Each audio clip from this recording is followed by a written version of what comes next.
Okay, so we were talking about body donation.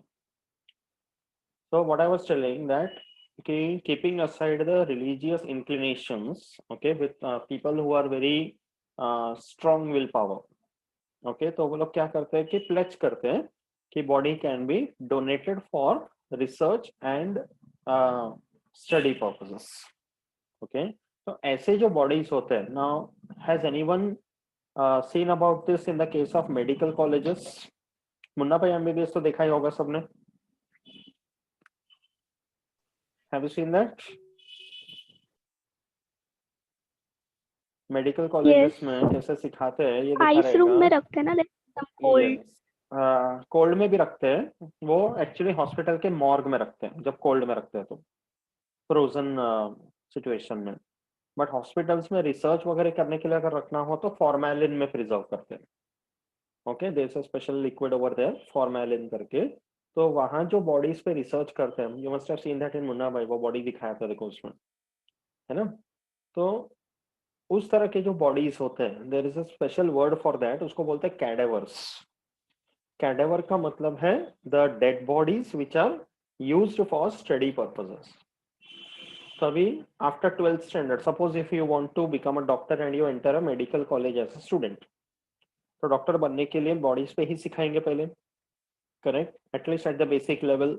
तो senior doctors will teach everything for सब. Practically जब करेंगे तो बॉडी पर ही सारे पार्ट्स वगैरह ओपन करके कट करके कैसे सर्जरी करना है वो सब सिखाते हैं.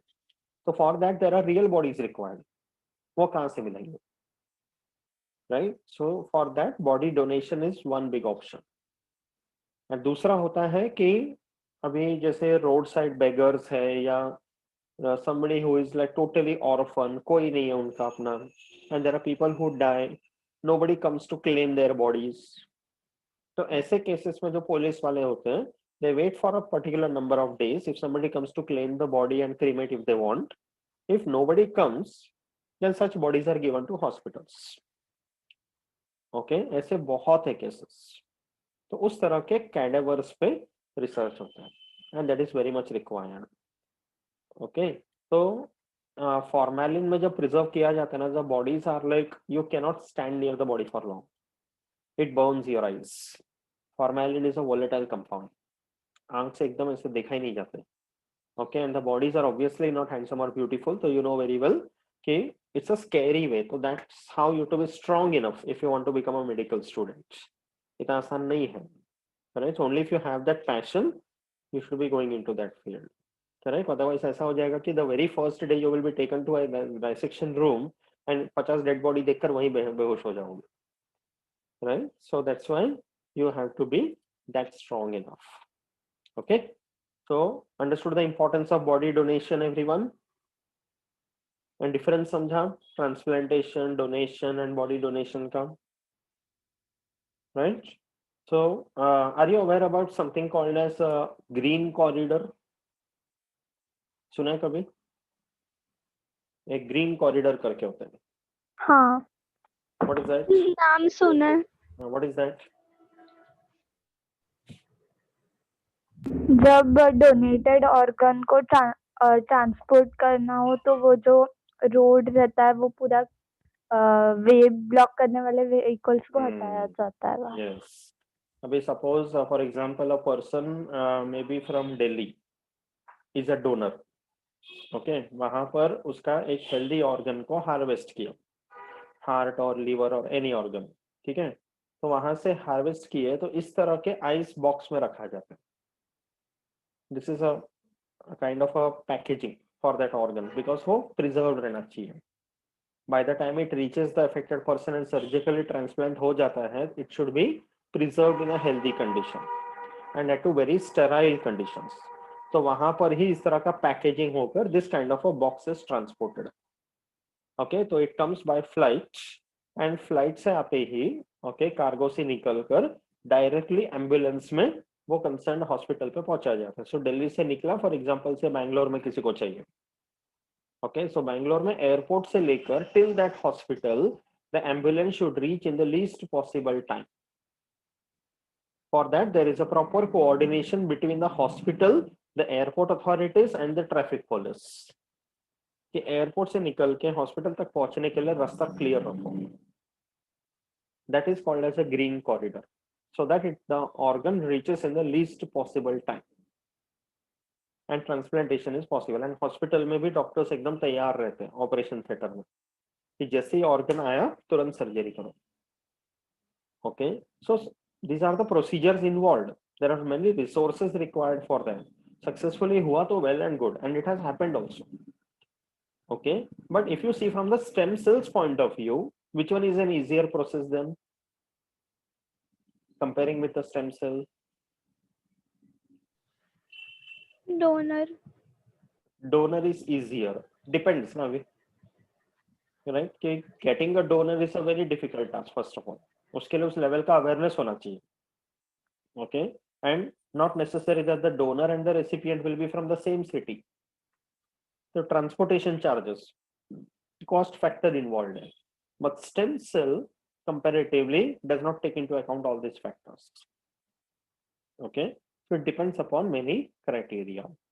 अभी दूसरा क्या हो गया कि ऑर्गन ट्रांसप्लांटेशन या ऑर्गन डोनेशन के मामले में व्हेन इट स्टार्टेड कि ऐसा सिस्टम पॉसिबल है, scientifically this can be done and people's lives can be saved, वहां पर प्रॉब्लम हो गया इलीगल एक्टिविटीज एंड करप्शन का. ओके, जैसे किडनी रैकेट हो गया था बीच में, you must be aware about it. News में वगैरह सुना है कभी किडनी रैकेट या ऑर्गन ट्रेड? सुना है. हाँ है ना? वो लोग तो मतलब what can be the illegal activities associated with this? उनको मतलब पता नहीं चलता. ऑपरेशन मतलब कुछ बीमारी होगा तो उनको बेहोश करके ऑर्गन्स निकाल लेते हैं और उनको Yes, पता भी नहीं चल. correct. डबल ऑर्गन रहता है वो. Yes, मतलब पर्सन किसी और बीमारी के लिए एडमिट हुआ होगा, doctors will be involve in this and organ का स्मगलिंग होता है, किडनीज बेचा जाते हैं, doctors earn extra money out of that. एक एक किडनी के लाखों में पैसे मिलते हैं. तो ऐसा करके केसेस बहुत बढ़ने लगे. So when the cases rise like anything, so that time it was required by the Constitution of India कि ऐसा एक एक्ट लेकर आओ कि जिसमें अगर ऐसे कोई करते हुए पकड़ा गया तो उसके अंदर केस हो सकते हैं. तो that is why Transplantation Human Organs Act of 1994, ये 1994 में सबसे पहले ऐसा एक्ट तैयार किया कि if a person is involve in any such illegal activity तो उसके इस एक्ट के अगेंस्ट उसको ट्राई कर सकते हैं. And this act got subsequent amendments.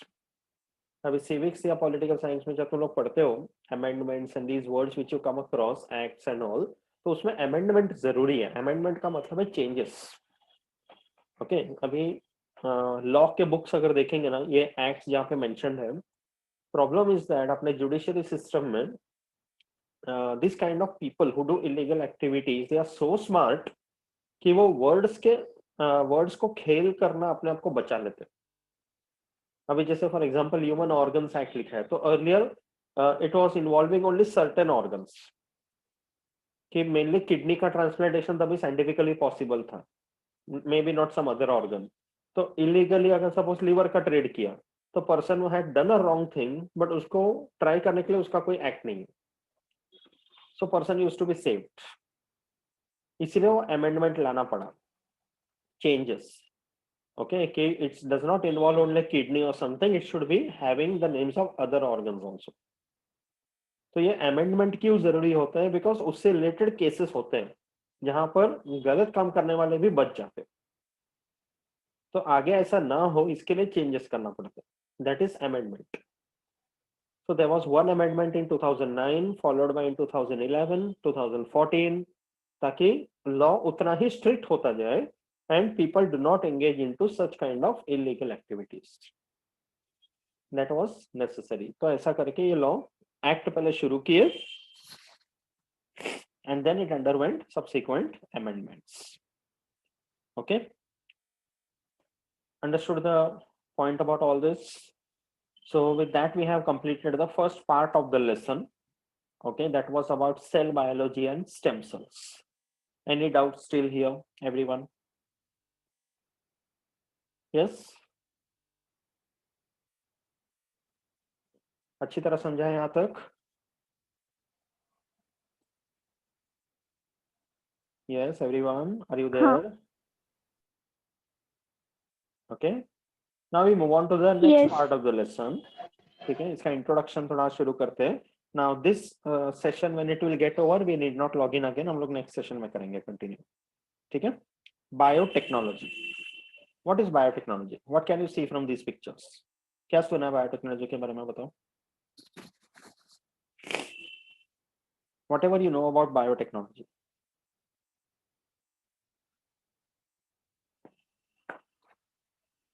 Yes. And I don't think it is a new word for you. Yes, Anandita. What is biotechnology?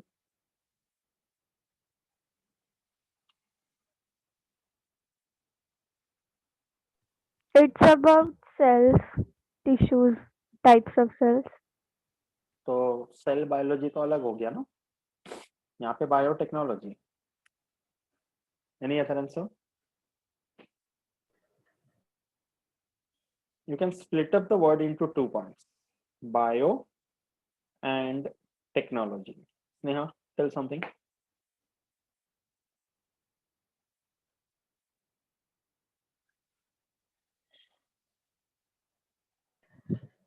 The technology which is used in bio, Wow, wow, wow. like Vocabulary technique. specialist, huh? Not wrong actually.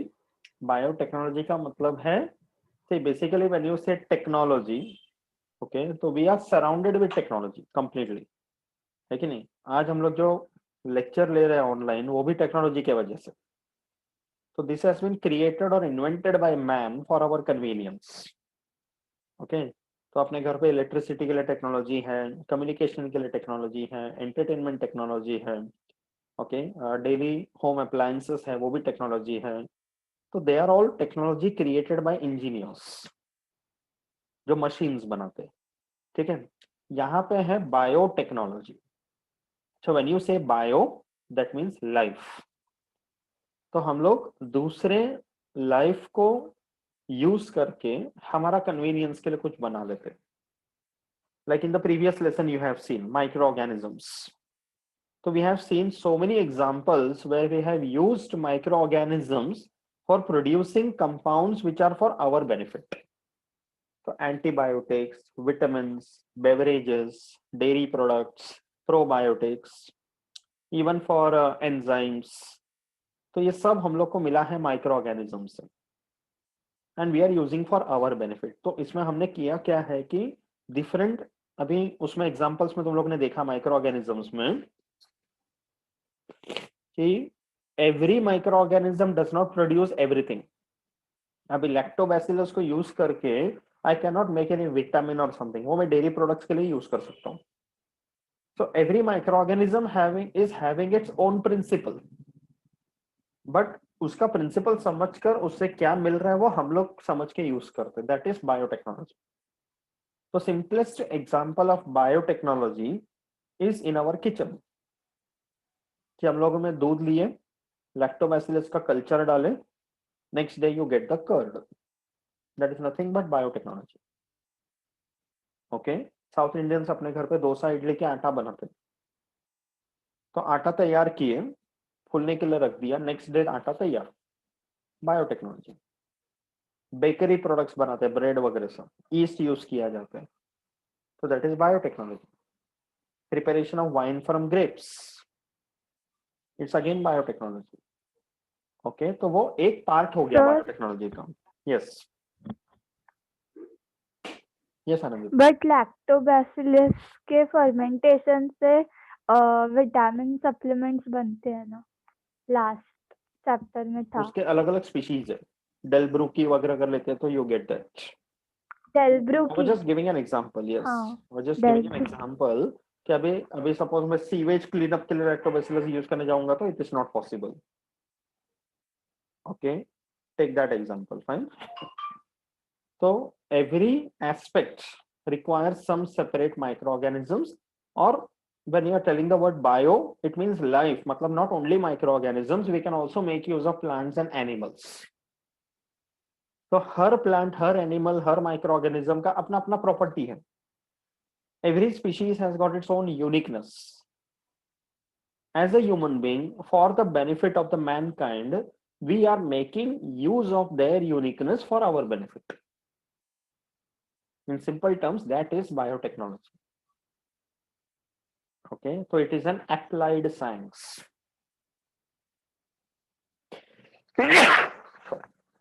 Biotechnology is an applied science. Okay.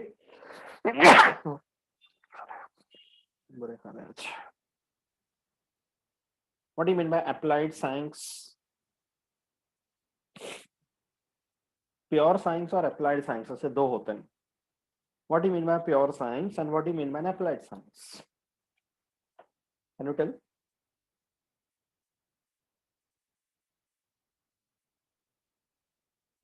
Yes.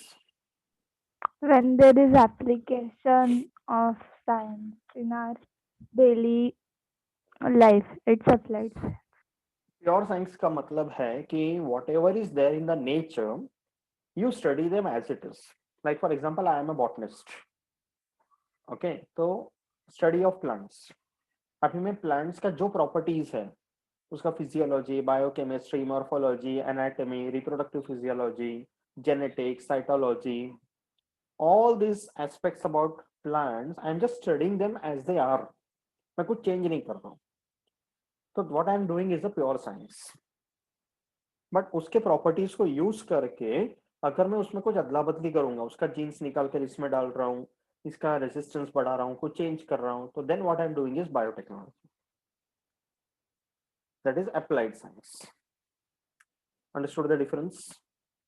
Okay, तो biotechnology एक तरह का applied science है. And if you think from the career point of view, I am telling you this, pure sciences are always more important than applied sciences. If you do only applied sciences, then job prospects में बहुत मुश्किल होता है, because pure science का knowledge इसमें नहीं रहता है. Pure science अगर करो तो you can always apply that, because मेरे पास basic knowledge रहेगा. Always give preference to pure sciences as compared to applied sciences. Okay, that is very important. See, so when you talk about biotechnology, कौन से areas को ये touch करते हैं? There are too many areas, but the major ones I have listed over here. Okay, जैसे Sneha told in the beginning, cytology, okay, cell biology, when you study about cells and all, that is biotechnology, है ना? तो cytology is just one part of it. Okay, कि हम cells के बारे में पढ़ते हैं, उसके molecular biology पे जाते हैं. Okay, genetics aspects पे जाते हैं, उसके बायोकेमिस्ट्री को स्टडी करते हैं. That's all a part of cell biology also. सब कुछ इंटर रिलेटेड है. They are not independent sciences. उन सबको यूज कर करके मैनकाइंड के लिए कुछ बेनिफिट अगर बनाते हैं तो दैट इज बायोटेक्नोलॉजी. जैसे some time back we discussed about insulin for diabetes. Okay, तो स्टेम सेल से थेरेपी करना एक एस्पेक्ट हो गया. Another way for treatment is for insulin, we can actually make insulin using microorganism in the laboratory. Escherichia coli करके bacteria, E coli बोलते हैं, उस बैक्टीरिया को लैब में कल्चर कर सकते हैं. And we can insert the gene responsible for producing insulin into that bacteria. Bacteria के नंबर बढ़ा दो तो उसके साथ साथ उसके जीन्स के नंबर बढ़ेंगे एंड ज्यादा से ज्यादा इंसुलिन लैब में प्रोड्यूस करेंगे. तो people who are suffering from diabetes, okay, उनको इंसुलिन के इंजेक्शंस रेगुलरली देते रहने पड़ते हैं. So for the lifetime, if a person is required to take insulin injections, so imagine the amount of insulin which is required to be produced. एक time था जब insulin कहाँ से बनाते थे? It was directly obtained from the stomach of cattle, pancreas of cattle and other animals. उनसे injection निकालते थे, इंसुलिन डायरेक्टली इनको दिया जाता था. उसमें प्रॉब्लम्स क्या थे कि सबसे पहले animals had to be killed, या उनको प्रॉब्लम हो जाता था. Animals used to be affected. Secondly, the amount of insulin obtained was very less. So that's why many diabetic people could not be treated by that. And that's why, because the amount was in less, that's why the cost factor was very high. तो अभी biotechnology की वजह से क्या फायदा हो गया कि we are not dependent on animals. हमने ह्यूमन इंसुलिन का ही जीन ह्यूमन के सेल से ही निकाले. We all know very well that every character of the body is controlled by a certain gene. The production of insulin is one character for which there is a gene in one of the 46 chromosomes that we have. तो वो पहचान कर वो gene को isolate करके we can put that gene. अभी molecular level पे ये टेक्नोलॉजी है अपने पास कि हम लोग ने क्रोमोसोम में से डीएनए में से एक जीन को कट करके निकाले एंड उस जीन को दूसरे माइक्रो ऑर्गेनिज्म में डाल सके. तो ई कोलाई को हमने सिलेक्ट किया. Why specifically E coli?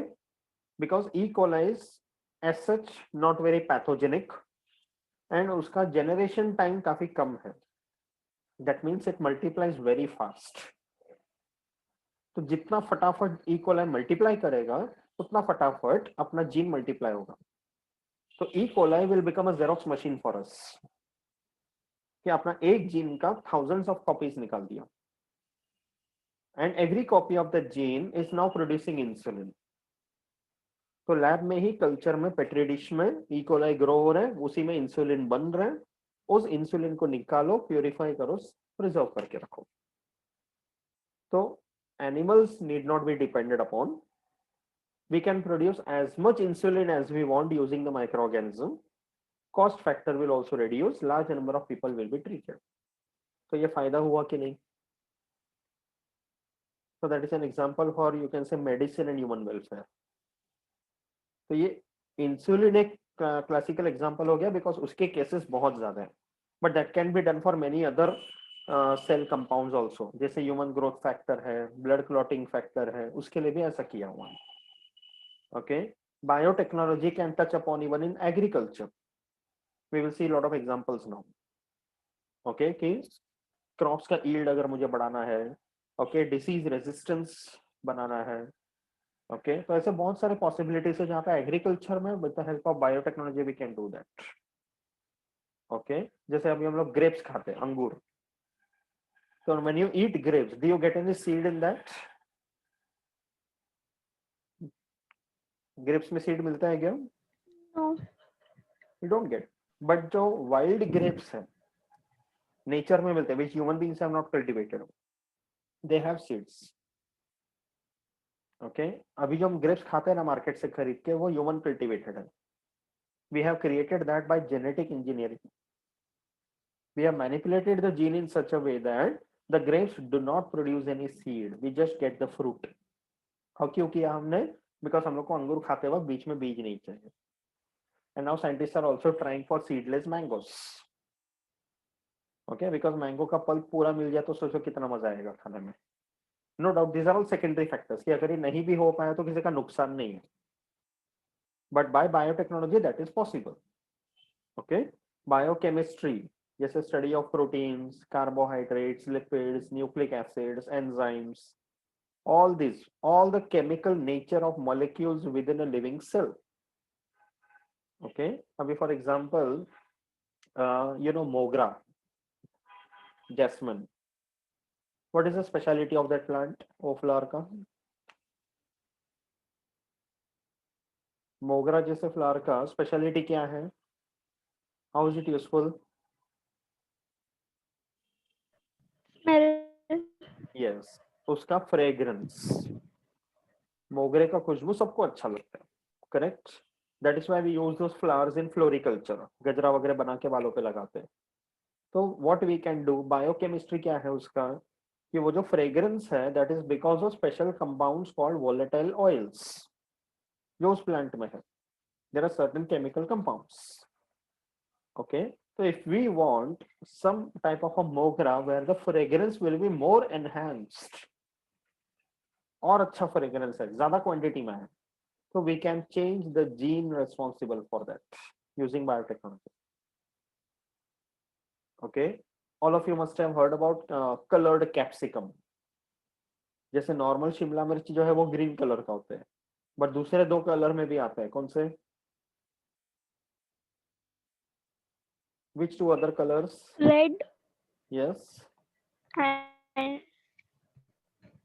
Red capsicum है, ऑरेंज, नहीं और नहीं yellow yellow. Capsicum.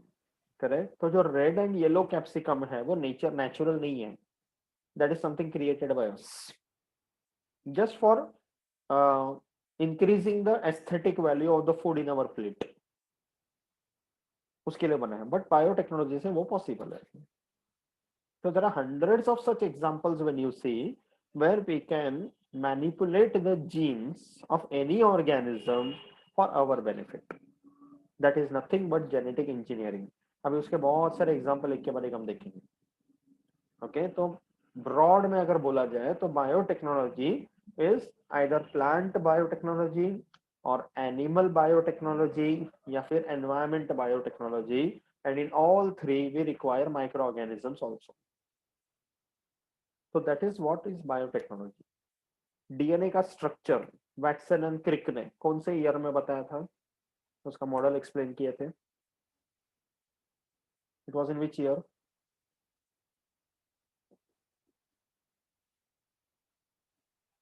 Yes, 1953 DNA का स्ट्रक्चर एक्सप्लेन किया गया था 1953 में। तो it was a very recent study, अभी अराउंड 70 इयर्स हो गया बोल सकते हैं, 65 to 70 years. So in these 65 to 70 years, because we have understood DNA, because we have understood lot of molecular aspects, जैसे ट्रांसक्रिप्शन ट्रांसलेशन वगैरह तुम लोगों ने पढ़ा, तो after we understand all this, तो साइंटिस्ट लोगों ने ये एप्लीकेशन ट्राई किया कि can you take out any gene from one organism, put it into another. Okay, तो अभी for example okay, Diksha, your handwriting and neatness is very good. Okay, तो consider the fact that you have a gene for that. Okay Diksha, कि तुम्हारे अंदर एक gene है जिसके वजह से तुम्हारा हैंडराइटिंग बहुत अच्छे से आता है। But other example is Aditya. Yes Aditya है यहाँ पर? अच्छा, गार्गी है ना? Another example is Gargi. ठीक है, तो I want Gargi to have a very good handwriting and neatness, जैसे दीक्षा का है, स्नेहा का है, वैसा। तो what I can do by genetic engineering, just a very bad example I am giving you, कि दीक्षा के अंदर से वो जीन को निकाल कर गार्गी में डाल सकता हूँ। तो now what can Gargi do, कि अगले बार से गार्गी लिखना शुरू करेगी तो उसका नीटनेस प्रेजेंटेशन भी बहुत अच्छे से आएगा। ओके, तो is it possible practically? What do you say Diksha? No no why? No why it is not possible?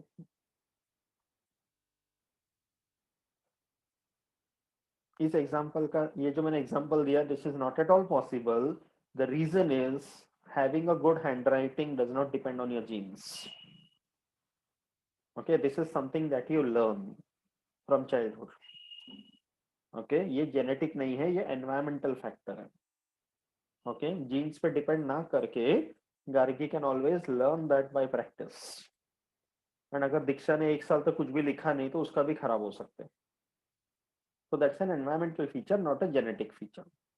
ठीक है, तो ये भी समझना जरूरी है when you talk about biotechnology, कि जो फैक्टर्स किसी के जीन्स में है तो ही हम लोग उसको एक्सट्रैक्ट करके दूसरे में ट्रांसप्लांट कर सकते हैं, otherwise it is not possible. So like that you have lot of areas of biotechnology. Okay, for example ये लास्ट स्लाइड अभी का कर लेते हैं।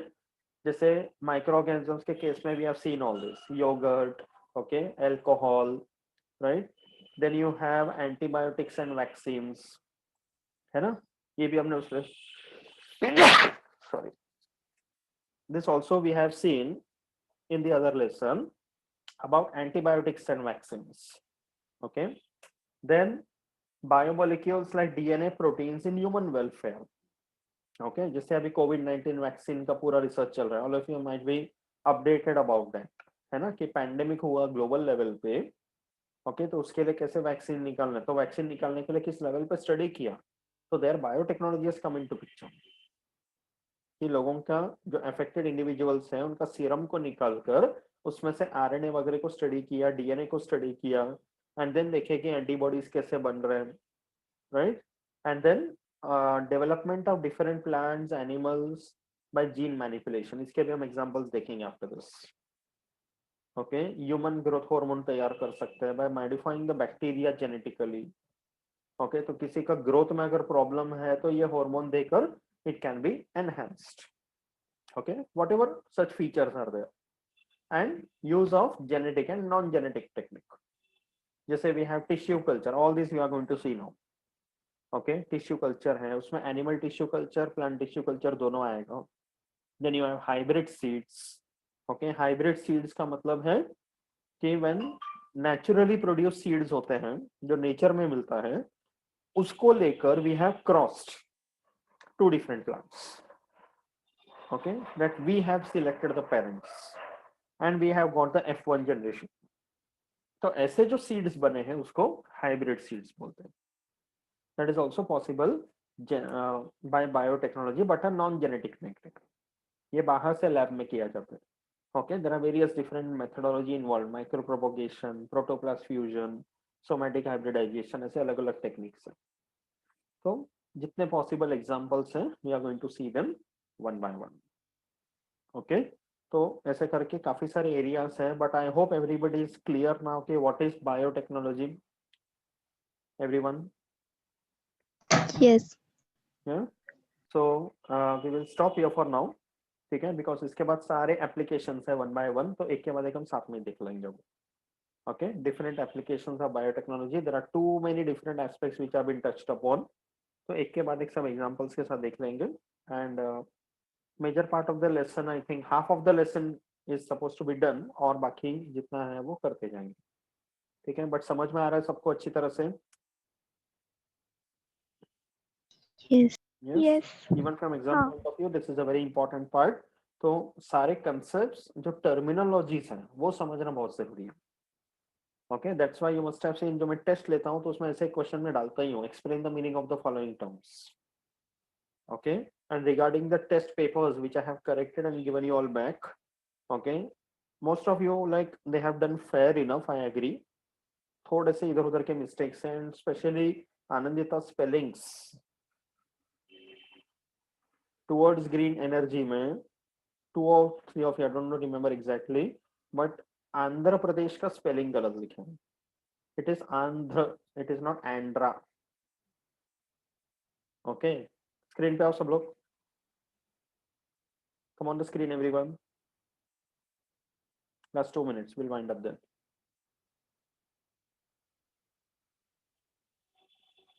Prachi has done better than last 2-3 tests। Prachi का पहले बहुत कम आ रहा था स्कोर, अभी थोड़ा ठीक हो गया, but Prachi you should be doing much better now. Okay, Diksha का नो डाउट नीटनेस वगैरह काफी अच्छा है, सिस्टमेटिकली लिखती है। And I think Prachi, yes, Prachi जब पेपर आंसर लिखती है ना, ऊपर जरा स्पेस छोड़ा कर, टॉप साइड में और लेफ्ट साइड में, I don't get any space for you to write the marks. मैं कहाँ लिखूं मार्क्स? मार्क्स चाहिए ना प्राची, तो थोड़ा ऊपर स्पेस वगैरह छोड़, ऊपर का ब्लैंक छोड़ दे पूरा। Use the first 4 lines for writing your details. Okay, and Anandita cutting शटिंग थोड़ा ज्यादा हो गया था इन सम पेपर्स। ओके, तो वो थोड़ा ध्यान दे। And Pranav, in your case animal classification में दोनों पेपर में मैंने क्वेश्चन पूछा था, and given some names of animals, you had to put them in the respective phylum और क्लास। तो तू टेबल जैसे बनाते हैं ना वैसा मत कर, it was very congested. Okay, neatly one after the other, one below the other you keep writing। And उसमें भी क्या कर, आंसर पेपर में write the name of the animal, give a hyphen and then write the name of the phylum और class. तो correction में आसानी होते हैं। 1 or 2 of you had not done that, I think Sneha, animal का नाम नहीं लिखा था, directly you had written porifera, hemichordata. तो every time I had to open the question paper, check that and then see the answer paper. That's what I always keep telling, कि when you write answers, think from the correction, the person who is correcting. You should save the time of the examiner as much as possible। Okay, and Prachi, page का एक भी कोना नहीं छोड़ा लिखते वक्त। Okay, थोड़ा सा जेनरसली आंसर पेपर्स ले, ठीक है, नीटली रख। And Gargi, your answers seem to be totally different from the normal ones. तेरा वर्डिंग्स वगैरह आई थिंक तो कुछ दूसरा बुक से पढ़ती है क्या? Do you refer any other book for studying? Because what I feel is के टू सम नहीं एक्सटेंट सर, मतलब हम लोग की टीचर है ना, हम लोग को गूगल से सर्च मार के आंसर देती है। My God, this Google thing, okay, और पूरा इंफॉर्मेशन वही रहता है, तो वही लिखा मैंने। बोर्ड एग्जाम के लिए चलेगा कि नहीं, I am doubtful. I don't want you to lose marks unnecessarily there. तो आंसर में the safest thing for all of you will be follow your textbook, because board exam में correction rule वगैरह सबके लिए same रहने वाले हैं, and your papers are not going to be corrected by your teacher. Okay, so do not refer to this Google and Wikipedia and all unnecessarily. Don't fall into trouble. Text book को ही follow करो। इसलिए मैं भी पढ़ाते वक्त extra बहुत कुछ बता देता हूँ, बट टेस्ट में सिर्फ टेक्स्ट बुक का पूछता हूँ मैं, तो फॉलो दैट, ठीक है। तो take care of the spellings, cuttings, ठीक है। And whenever there is a question on distinguish between, उसमें याद रखो example is not considered as a point. You can write example if you want, but वो अलग से पॉइंट करके consider नहीं होता। Okay, and explain the terms and all. My question में explain the term meaning of the following terms. I ask for only 1 mark each. तो answer भी उतना ही लिखो, एक्स्ट्रा पॉइंट्स मत लिखो। Anandita understood that? Okay, there is a difference between explain the terms and short note answer, because it should not give a wrong impression to the examiner. यहाँ मुझे चल जाएगा, getting it, but you think from the board exam point of view. तो be precise, because that's also a skill when you write paper, कि जरूरत से ज्यादा नहीं बता के जितना पूछा है उतना ही लिखना। Getting it? Because if you write more, then it will give an impression to the examiner that you have not understood the question. इसलिए सब कुछ बता दिया, आप देख लो इसमें से क्या करेक्ट है। तो वैसे इंप्रेशन नहीं आना चाहिए। Be specific. Okay, so no doubt तुम लोग का जितना मैं पेपर्स अभी तक देख रहा हूँ, स्टार्टिंग से सारे लेसन्स का करते आ रहे हैं, तो almost everybody they are showing good improvement. Improvement is there, I appreciate that, but और करते रहो। जो भी छोटे छोटे मैं बता रहा हूँ, follow that in the next paper onwards. Okay, you have to be as good as possible. That's the only thing you can do. Improvement दिखा रहा है, I am happy about that. And there are some of you who do not attempt my paper at all. यहाँ पे कोई कोई है, I think the other दीक्षा, वो तो मेरा पेपर कभी लिखती ही नहीं है। आदित्य भी कभी मूड आया तो लिखता है, कभी नहीं लिखता है, कुछ बोलना भी जरूरी नहीं समझता है। So that is something now. See, you all are mature enough to understand कि तुम लोगों के फायदे के लिए ही कर रहे हैं। मेरा इसमें कोई नुकसान नहीं है, ना कोई फायदा। It is my duty I am doing. Those who are doing it sincerely, I do it and give it back. तुम लोग अपना लॉस करके लेना चाहते हो तो मुझे कोई प्रॉब्लम नहीं है। Correct? And Pranav, I think you have not yet sent me the paper. And अगर ऐसा था कि बाहर गया था, नहीं लिख पा रहा था, don't you think you should have informed me earlier? बाद में जब मैंने पूछा, that time you told me. This is not done. When I am giving you a particular day and a time, there is some responsibility associated with that, right? You could have messaged me and told me something. तो ये मत करना आगे से, ठीक है? What about the coming Sunday? क्या लिखना चाहोगे?